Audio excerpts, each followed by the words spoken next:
কোনো এক সময় আমার হাজবেন্ড গিয়েছিলেন নরসিংদী বেড়াতে, মানে আমার ননদের শ্বশুর বাড়িতে। আর সেখানে আমার ননদের শাশুড়ি আমার হাজবেন্ডকে নাকি সেই গরুর মাংস দিয়ে কাঁচামরিচ দিয়ে তরকারি রান্না করে খাইয়েছিলেন, যেটা আজ অব্দি ওনার মুখে এখনও লেগে আছে। তাই হাজবেন্ডের রিকোয়েস্টে আমি আমার ননদের কাছে ফোন করে রেসিপিটা নিয়ে নিই। আসসালামু আলাইকুম। আজ আমি আপনাদেরকে তৈরি করে দেখাবো কাঁচামরিচ দিয়ে কীভাবে গরুর মাংসটা রান্না করতে হয়। এর জন্য দেখতে পাচ্ছেন আমার হাতে আমি বেশ কয়েকটি কাঁচামরিচ নিয়ে নিয়েছি। এখন আমি কাঁচামরিচগুলোকে ব্লান্ড করে নেব। আপনারা চাইলে কিন্তু শিলপাটায়ও বেটে নিতে পারেন। আর এই তরকারিটা রান্না করতে কিন্তু কাঁচামরিচেরই প্রয়োজন হবে। এখন আমি একটা হাঁড়ি বসিয়ে দিয়েছি। হাঁড়ির মধ্যে দিয়ে দেবো আমি পরিমাণ মতো তেল। এই ধরুন 1/2 কাপ পরিমাণ তেল দিয়ে দিলাম। আর আজকে আমি বাটা মশলা দিয়ে কিন্তু তরকারিটা রান্না করব। এখানে দেখতে পাচ্ছেন আমি 3 টেবিল চা চামচ পরিমাণ হলুদ নিয়ে নিয়েছি। এগুলো কিন্তু আমি বেটে রেখেছিলাম। আপনারা চাইলে কিন্তু গুঁড়া মশলা দিয়েও করতে পারেন। দিয়ে দিচ্ছি 2 টেবিল চা চামচ পরিমাণ ধনিয়া বাটা, এগুলোকে আমি বেটে নিয়েছিলাম। তারপর দিয়ে দিচ্ছি 2 চা চামচ পরিমাণ জিরার বাটা, এগুলো কিন্তু আমি বেটে নিয়েছিলাম। এখন আমি দিয়ে দেবো আমার মাংসগুলো, মানে গরুর মাংসগুলো। এখানে প্রায় 2 কেজি পরিমাণ মাংস আছে। আপনারা চাইলে কিন্তু কম দিয়েও করতে পারেন, মানে কম বেশি করে নিতে পারেন আর কি। আর বেশি চাইলে কিন্তু আপনারা এর পরিবর্তে আমি যতটুকু মশলা দিয়েছি ডাবল মশলা দিয়ে দেবেন। এখন আমি দিয়ে দিচ্ছি 1 কাপ পরিমাণ পেঁয়াজ কুচি। আমার 2 কেজি মাংসের জন্য কিন্তু 1 কাপ পরিমাণ পেঁয়াজ কুচি এখানে আমি ইউজ করব। এই যে দেখুন, এখানে দিয়ে দিলাম 3 টেবিল চা চামচ পরিমাণ আদা বাটা, দিয়ে দিলাম 2 টেবিল চা চামচ পরিমাণ রসুন বাটা।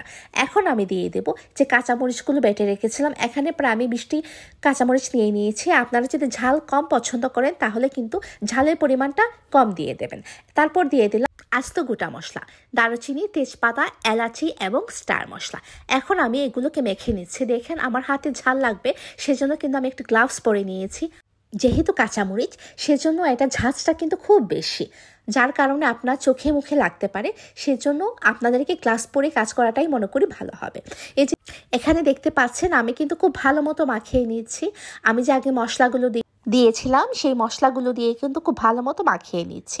এই যে আগে আমি দিয়েছিলাম হলুদ বাটা, ধনিয়া বাটা, জিরা বাটা, তারপর আদা রসুন বাটা, পেঁয়াজ, তেল, সব কিছু ভালো মতো মাখিয়ে নিচ্ছে। এখন আমি এখানে দিয়ে দেবো 3 চা চামচ পরিমাণ লবণ। আপনারা কিন্তু কম বেশি করে দিতে পারেন, আপনারা আপনাদের টেস্টটা বুঝে লবণটা দিয়ে দেবেন।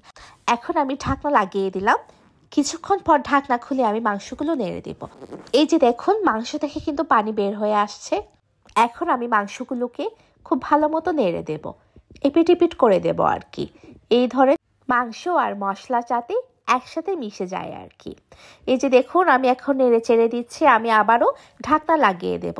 কিছুক্ষণ পর ঢাকনা খুলে আমি আবারও নেড়ে দিচ্ছি।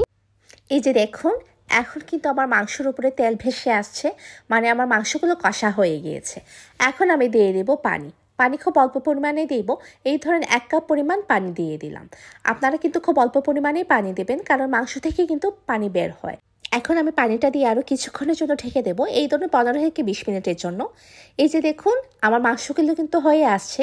আর আমি মাংসটা কিন্তু একদম মাখা মাখাই রাখবো, কারণ এর মধ্যে কিন্তু অতিরিক্ত ঝোল ভালো লাগবে না, কি মানে খেতে মজা লাগবে না। সেজন্য আমি একটু মাখা মাখাই রাখলাম। এই যে দেখুন, আমার মাংসটা কত সুন্দর হয়েছে আর লোভনীয় লাগছে দেখতে। এখন আমি মাংসগুলোকে একটি সার্ভিং ডিশে তুলে নেব। এই যে দেখুন, এখানে আমি একটা সার্ভিং ডিশ নিয়ে নিয়েছি। এখন আমি মাংসগুলোকে একটা সার্ভিং ডিশের মধ্যে তুলে নিচ্ছি।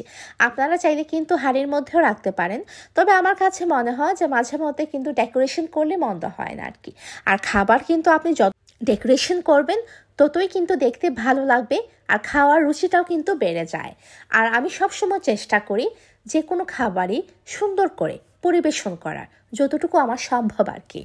কারণ যে কোনো কিছুই, এই ধরেন যে কোনো ধরনের খাবার যদি দেখতে ভালো না হয়, খেতেও কিন্তু ভালো লাগবে না, মানে ওটার মধ্যে আপনার একটা নজর কাড়া কিছু হবে না।